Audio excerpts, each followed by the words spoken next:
Welcome back to the Cleveland Baseball Talk podcast. I'm Joe Noga, joined by Paul Hoynes. Hoynesy, we're getting ready to preview the Guardians taking on the Toronto Blue Jays, a three-game series that starts at Progressive Field tonight. The Guardians took 2 out of 3 in Toronto earlier in the season. Come back with Logan Allen taking on a local guy in the left-hander for the Jays, Eric Lauer, starting tonight's opener, 3-1 with a 2.29 ERA. But same old story for the Guardians. They're facing a lefty in the first game of the series. Yeah, left-hander, Joe. Everybody that's got a left-hander that's facing the Guardians are going to roll them out there against them. Lauer went to Kent State, went to Midview High School, former number 1 pick of the Padres. I think he's faced them once or twice before in Cleveland. He's done a nice job against them. So, Joe, I think when you look at their success slash failure against lefties, 2 of the last 3 lefties they faced, they've beaten. So we'll see if they found a formula to try and get on the winning side when they face a left-hander. I think it has to do, Joe, with getting back to the old school, the guards ball, getting guys on base, moving guys over. That's what Stephen Vogt has stressed, and we saw them do that for a couple games against the A's. Could that also have something to do with the returns of David Fry and Lane Thomas to the lineup, right-handed bats and guys who have historically found success against left-handed hitters or against left-handed pitchers, and both these guys obviously coming off of injuries and extended time away. It's really like almost like they had to go through sort of a spring training period and now seem to be catching their stride a little bit. Yeah, that's a good point, Joe. Vogt said, when asked about Thomas and David Fry, that really they're just getting over their spring training now, and hopefully both these guys can come back and have an impact against left-handed starters because they really need them. We saw Fry get a big hit against a lefty, J.P. Sears, on Sunday against the A's. Later in that game, Lane Thomas had a hit. It was against a righty, but he had a couple good swings against Sears. So hopefully those two are going in the right direction, because if Cleveland is going to stay in contention and make a run at the Tigers, they need those 2 guys really to impact the lineup against left-handers. Yeah, and that's really sort of maybe the key to getting that guards ball going is having those good at bats from the right-handed hitters against the lefty pitchers. You need a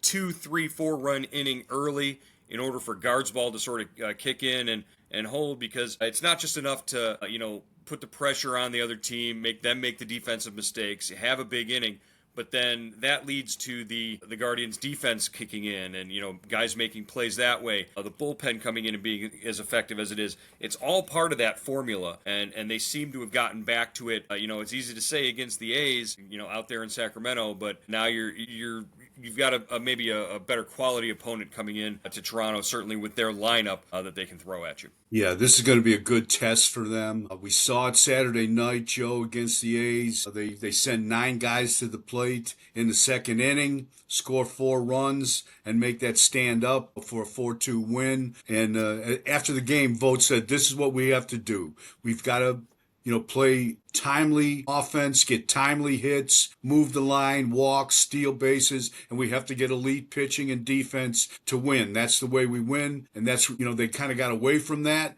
and they've really got to kind of reclaim that prototype of playing baseball, because that's what they do the best. Yeah, it was such an effective formula last year, and this year we haven't seen as much of it, whether it's because of the younger guys in the lineup that, were maybe going through up and down periods. You're talking about Kyle Manzardo, Gabriel Arias, a guy like Daniel Schneemann. So right now, this is the homestand where, these guys come back, they've got a little confidence rolling. Let's see if they can lock in and go through some tough upcoming opponents in Toronto and St. Louis over the weekend. I want to look at the rest of this Toronto series real quickly. Wednesday night, Gavin Williams versus Max Scherzer coming off the injured list. Scherzer's 137 years old, but he's still got something in the tank. Yeah, Scherzer, the Guardians and Guardians fans are really familiar with this guy from his days in Detroit. He's a bulldog, but he, like you said, Joe, he just has not been healthy the last 3 or 4 years. But when he's on, and he knows all the tricks in the book. He's still got velo. It's going to be a good test for the Guardians hitters, and I'm really anxious to see how Gavin Williams throws, Joe. He's coming off really 6 scoreless innings against the Giants during the last trip. Left with the 1-0 lead. The Guardians end up losing, but coming off maybe one of his most encouraging starts of the season, and hopefully he can carry that momentum on. Joey, we talked about this earlier last week. He's incorporated the cutter this season. He even changed his delivery a little bit between starts. One start in Seattle and the last start against the Giants. He moved he changed his footwork, changed his arm slot. So this is a guy that's willing to try things. Is athletic enough to do it, and we saw the results on last Thursday against the Giants when he really pitched well. Yeah, and that's what's so impressive is that not only you work all off season, you work all spring training, you refine your delivery, you refine your mechanics, and then you make a tweak during the regular season, right in the middle of competition, right in the middle of between starts. You go out there, and it's a credit to Gavin Williams and a credit to Carl Willis and the pitching group that works with him, that gets him comfortable enough to go out there, not just to work on it in the bullpen in between starts, but to go out there on the mound in a game with 30,000 people, watching and to actually do it, it says a lot about what he's willing to do and what he's willing to sacrifice to go out there and have the team win. So just a lot of credit to Gavin Williams in his last start. The getaway game on Thursday afternoon, 1:10 start, Kevin Gausman and Tanner Bybee. Bybee coming off probably, it was the first complete game, I think, of his career. Yeah, first complete game of his so career. And Gausman, who the last time he faced Cleveland really sort of stuck it to him, it should be interesting, and who knows if it'll be 110 degrees on the surface of the sun on Thursday afternoon or not, because the weather we've been having here in Cleveland has been oppressively hot. Just, what's Tanner Bybee got to do to get through Kevin Gausman? Yeah, this is really interesting start, Joe. I've never seen a guy throw a complete game and look as down in the dumps as Bybee did Friday night. I know he lost. I'm not making light of that, but this is a guy that just threw a complete game, struck out I believe 10 guys, gave up. He scattered 11 hits. But this is a guy that really did something that no Cleveland pitcher has done since Shane Bieber in 2023, which was pitch a complete game, and he was disappointed. I mean, you could tell that that this complete game meant nothing to him because the team had lost and he had lost. It just shows you what a competitor is. But I hope he kind of took a fresh look at this the next day and realized what he accomplished and carries on from that because he was dynamite, Joey. I know he's having some early inning problems the last couple starts. He's given up a few runs. But once he gets past that and gets locked in, you can't touch this guy. So hopefully, he gets past those early inning things and just keeps rolling because, the record doesn't show it, but he has really, really pitched well, I think. Yeah, it was. I believe it was Nick Kurtz, the first-round draft pick from last season, who's already up with the A's, who got him for the 2-run home run early in the series out in Oakland. Just another reminder that Travis Bazzana is on the injured list. We won't see him until August. And Kurtz and Jack Caglione and all these guys are, and Charlie Condon's even making waves at AAA.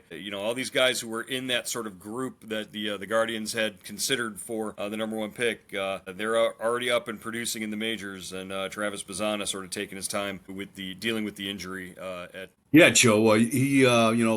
Kurtz looked. Kurtz is he's huge, Joe. I mean, he's like 6'4", 240. Maybe he's bigger than that. I mean, that's a big first baseman right there. Left-handed power. Has been hitting the ball out of the park. But after that first game, after the home run, they really pitched him well. They tied him up in knots, and you could see a little bit of inexperience. Cleveland went to work on him after that home run. Did a nice job against him. But yeah, it's just a shame Bazzana got hurt at Akron because he was making strides, Joe. He was, if you look at his line at Akron, he wasn't just hitting for average, but he had doubles and triples. He had some home runs. He was stealing bases. Who knows where he'd be right now if he didn't get hurt? I don't think he'd be in Cleveland, but I bet he would be in AAA at least. Yeah, or at least knocking on the door, pounding on the door at AAA at this point. I want to take you back to last week. The Diamondbacks were at Toronto, and Miles Straw was playing center field. He'd actually just come in as a defensive replacement because the starting center fielder had gotten hurt. I believe it was Josh Naylor at the plate who drove a ball deep to center field, and in trying to make the catch, Miles Straw crashed into the wall, dinged up his leg, was down on the turf for an extended period of time as the trainers came out there to tend to him. Josh Naylor and Andres Jimenez both walked all the way out to center field.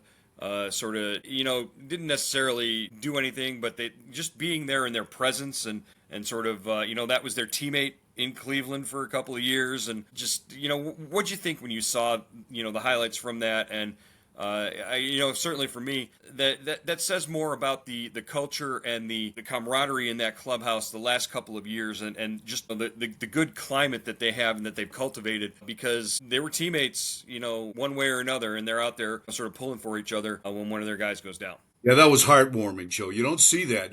I mean, I think you don't see that and that's why it stood out. The opposition player going all the way out to center field to check on his former teammate. And that you said it perfectly. I mean, that's the culture, not just Terry Francona, built in that locker room, but the culture that Cleveland really permeates. They try to instill that in that club, and Stephen Vogt has carried it on. So that was like a shining example of that. I really, that kind of gave me goosebumps when I saw that. Yeah, as you've got to feel proud as an organization, not even involved. You're if that's an A/B conversation, and you're the C, and you're looking at it and feeling pretty good about it. So. Just a nice moment there. Like you said, you don't really see in Major League Baseball. Let's turn our attention to sort of the 800-pound gorilla that's creeping up behind us, which is the trade deadline coming up at the end of July. I know we're not even in July yet, but it certainly bears some conversation right now. We've talked about Emmanuel Clase and his turnaround from the sort of the early season struggles. It was almost like he had maybe a little playoff hangover early, and then lately he's been, just sort of lights out. He came back over the last couple of, games of the road trip and produced a couple more. He's up to 18 out of 21 chances this year. Just what do you think about Emmanuel Clase and the turnaround that he's produced so far, just within the last month? Yeah, I think he's found himself, Joe. He has, I want to say he came forward, told them that his shoulder was hurting at the end of April, end of May, right around late April, early May. They shut him down for about 10 days, and since he came back, he's been excellent. I think he's found his groove again. I don't think he's ever going to be what he was in 2024. When he went, what was that, 47 to 50 or whatever it was, Right. save situations. That was a magic season. But we're starting to see that kind of velocity, that kind of performance, consistent performance from Clase, and you've got to wonder, Joe, where this puts him, on the totem pole of trades, or the pecking order of trades, if the Guardians would consider moving him. He's signed through 2026. He's got club options for 27 and 28 at 10 million a year. That's when the meat of his contract kicks in. We've seen them move guys like that. We saw him move Jimenez before the big part of his contract kicked in. Would they do that again? Or, does it really matter because they're both club options? Right, and I think the club options have $2 million buyouts for each one. So he's guaranteed $4 million of that in the last 2 years. But as far as what I think 26 contract is, it's for 6.4, something in that range. Yeah, So still manageable. that's Still peanuts. manageable and very That's peanuts and for very what? Yeah, that's peanuts for right, what very Class A does. very affordable for his level of performance. So I could see them, if they hold on to Class A right now through the end of this season, next season would be the year that they definitely have to send him to a contender at the deadline or something like that. The problem with it this year, I think, is if you're going to trade him, the teams that you would want to send him to aren't sort of in the market for an elite closer. They're teams that are packing in the season or not going to make a concerted effort to to add players or whatever. As far as getting him to a contender, you'd have to work a 3-team deal that way. You would have to identify somebody from a team that's sort of hanging around in the middle and work that with a 3-way deal with a team like a Dodgers or a Mets or a Phillies, who are all in desperate need of back end of the bullpen help. Yeah, that makes sense, Joe. That makes sense. And they're kind of caught in an interesting situation right now. You're in the wild card hunt. You're 8.5 games back in the division race. Are you in or are you out? And so the next 2 or 3 weeks, that will decide that factor regarding the trade deadline. But you've got one of the best closers in baseball on a contract that you can live with. Do you really trade him? Do you have to trade him? I don't know. That's why Chris Antonetti and Mike Chernoff get the big bucks. Yeah, I can tell you one thing. If they hold true to their pattern, he will not be pitching for the Guardians in 2027 or 2028. That's $10 million a year. They don't do that. So, yeah, I can see something happening. If not this season, then definitely around this time next year. As far as Emmanuel Clase goes. And there are, like those teams that I mentioned, the Dodgers, Phillies, and Mets, they might not even have the resources or the prospect capital that the Guardians are looking for, and that's why you have to introduce a third team in that regard to, you want to get your players that you're targeting, and the way to make that work is to send him off to one side and get what you're getting back in return from another. Yeah, and they're great at working at those 3-team deals. They always seem to be able to bring the third team in at the last minute to manipulate the player exchange and get the guys they want. Yeah, it's that's the way we're used to seeing something like that. Especially, we've seen that with the Trevor Bauer deal that brought back Yasiel Puig and Franmil Reyes. We've seen that a number of different times in the past. My position was, are they going to make a big, bold move? Are they going to make a big trade to bring in a right-handed power hitter, somebody like a Marcell Ozuna, somebody like an Aroldis Garcia? Is that something that's on the radar for this team? I still don't get the feeling like they're definitely going to do it, but I maintain that it's what they need to do.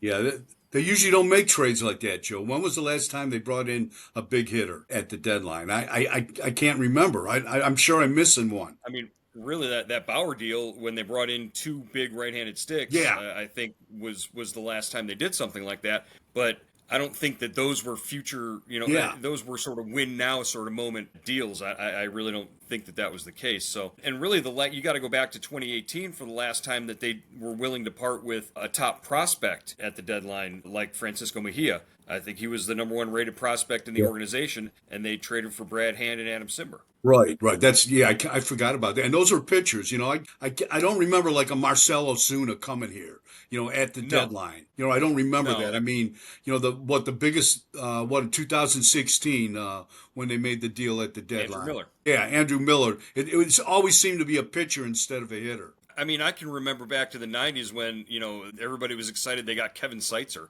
Yeah, Seitzer, Bip Roberts, remember that? Bip Roberts, And Coco Crisp.